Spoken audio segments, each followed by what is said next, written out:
I can't tell you how many times I've tried to write the beginning of this video. It is so difficult to relay what it is about Pyramid Head that causes such unease, even for the most desensitized souls. After many starting attempts and erasures, I oddly found my answer when I admitted defeat. You can't define Pyramid Head's elusive, terrifying quality, no more than you can define what darkness is in common terms. Darkness and all the evil it symbolizes, it just is. You can't question it, you can't argue with it. It is an eternal force, one that will never go away and one that we might never reconcile ourselves to. It is always there, bent on causing us the most extreme negative emotion possible. It is that undefinable force that defines Pyramid Head. He symbolizes that black, negating force in all its unstoppable brutality. However, unlike that formless darkness which Pyramid Head embodies, he himself has an actual form, a muscular male with a tattered white robe and a cast iron helmet, along with many deadly weapons. Fans have theorized about why he takes the form he does and what his ultimate purpose is. Some characterize him as a purely evil demon destined to haunt all who enter Silent Hill. Others theorize that Pyramid Head is actually trying to help James Sunderland to his end goal. As for myself, I've rediscovered some information regarding Silent Hill which not only might definitively prove who Pyramid Head is, but seemingly legitimizes almost every major theory that has come before, as illogical as that may seem. Needless to say, there are spoilers ahead.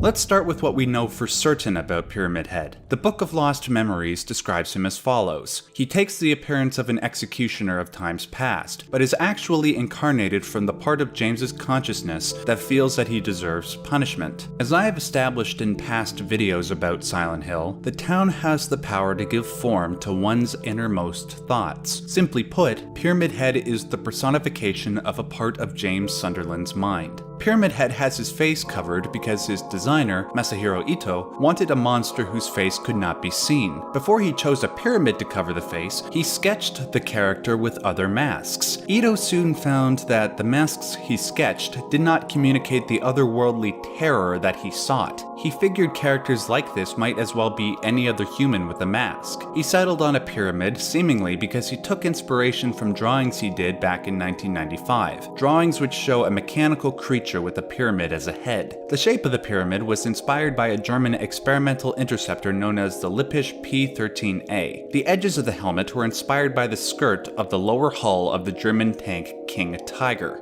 Finally, his robes are inspired by one of the angels worshipped by Silent Hill's cult known as the Order. That angel was Valtiel, revered for being the closest of all angels to God. Valtiel was honored in the hopes that the Order's members might create a closer relationship with God. Like Pyramid Head, Valtiel has robes, a butcher's apron, gloves, and bloodstains galore, not to mention that his face is also concealed. Beyond these few details, there is little that can be said about what Pyramid Head is. There is only clarification about what he is not. Despite what later incarnations might suggest, the only canonically correct representation of Pyramid Head was in Silent Hill 2. His appearances in Silent Hill Homecoming and elsewhere were made by corporate directive, and not with the continuity of the first 4 games in mind. The fleshy substance under the helmet is also non-canonical, with Masahiro Ito saying he had nothing to do with that. He has stated firmly that what is under the pyramid is a head. These are the few primary facts regarding who Pyramid Head is and is not. Several questions still must be answered. For instance, why is he wearing a pyramid and not something else? If there's a head under the helmet, what does the head look like? If he's a manifestation of James's imagination, why does he dress like one of the Order's former cult members? I will attempt to answer all of these questions, but I must first establish my overall theory. In past videos I have done on Silent Hill, I have evoked the theories of famous psychoanalysts to help explain the town's horrors, specifically the theories of Sigmund Freud and Carl Jung. I did this because the Book of Lost Memories explicitly states that the game borrows from psychoanalytic theory. For example, in my most recent Silent Hill video, I proposed that the character of Maria embodied a Jungian concept known as the anima. It's a bit too complicated to summarize here and now, but what's important is that those who watched the video seem to agree that my theory was correct. Following this, this, I wanted to see if psychoanalytic theory applied elsewhere in the Silent Hill universe. Given that Hiroyuki Iwaku cites Freud as a main inspiration, I wanted to see if Freud's most famous contribution could be applied to Silent Hill, his division of the human psyche into three parts: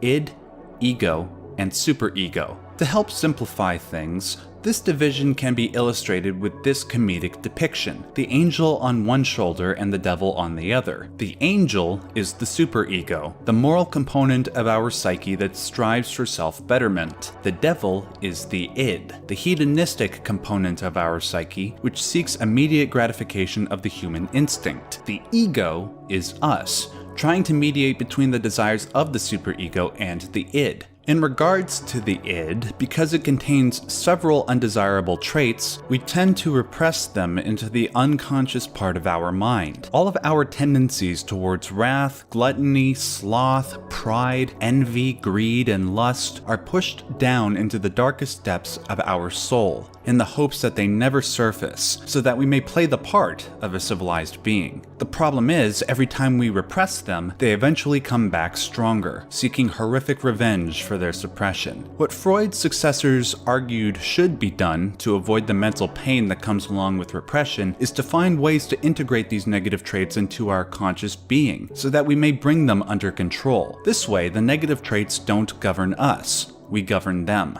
If Silent Hill gives form to our unconscious thoughts, and Hiroyuki Iwaku has taken inspiration from Freud's psychoanalytic theories, I think it's reasonable to suggest that Pyramid Head is the personification of Freud's id. Decorated in filth, blood, and rust, Pyramid Head embodies the worst aspects of masculine sexuality and violence. Though James may initially succeed in repressing him through combat, he always comes back with greater force and agility. First, he comes back with the Great Sword, which kills with only one swipe. After that, he comes back with the spear, allowing him to move faster but with the same lethality. Finally, he returns with a double. By accepting or at least entertaining the notion that Pyramid Head is the id incarnate, I find that many other theories regarding Pyramid Head become validated. For example, some believe that Pyramid Head is actually trying to help James towards his ultimate goal, but others point out the impossibility of this theory because Pyramid Head, at many times, clearly tries to kill James. With my theory, I believe that both points of view can be true. If Pyramid Head embodies all the negative traits we wish to push down into our unconscious, one of those traits might be guilt. Now, guilt can be a tricky thing. Depending on how we respond to guilt, it can either kill us or enlighten us. For example, when you were a kid and you were caught stealing cookies from the cookie jar, you might feel guilt after your parent reprimands you. By coming to terms with the wrongness of your action, you develop a higher morality. As for Silent Hill, James's guilt nearly kills him numerous times on his journey, but that is because he hasn't brought the guilt into conscious territory. Towards the end of the game, James's guilt can no longer be suppressed, and he must allow the guilt to enlighten him. That way, he can accept responsibility for his actions. In my mind, Pyramid Head clearly embodies guilt in his actions. While he does try to kill James numerous times, he also inadvertently guides James towards enlightenment. When James fights Pyramid Head for the first time, this is an acknowledgement of the guilt. This is a wrestling with the guilt. Once this is done sufficiently, Pyramid Head opens up a pathway that helps lead James to his end goal. On the rooftop of the hospital, Pyramid Head pushes James to a lower level, symbolizing a fall into greater unconsciousness and a greater chance of coming to terms with the guilt. At the end of the game, once guilt has been made conscious, once guilt has played its part, it becomes redundant. This is why the two Pyramid Heads commit suicide on their spears. The id, and by extension the guilt, have played their allotted parts. Now that I have established my theory, I believe I can now adequately address the previous questions. First and foremost, why does Pyramid Head have a pyramid on his head? We know that James has visited Silent Hill prior to the events of Silent Hill 2, and it's reasonable to assume he visited the Historical Society building. There, he likely encountered this picture, the Crimson and White Banquet for the Gods. Many fans have noted the red hood and how it bears a resemblance to the red pyramid-shaped helmet, but that doesn't explain why it takes the form of a heavy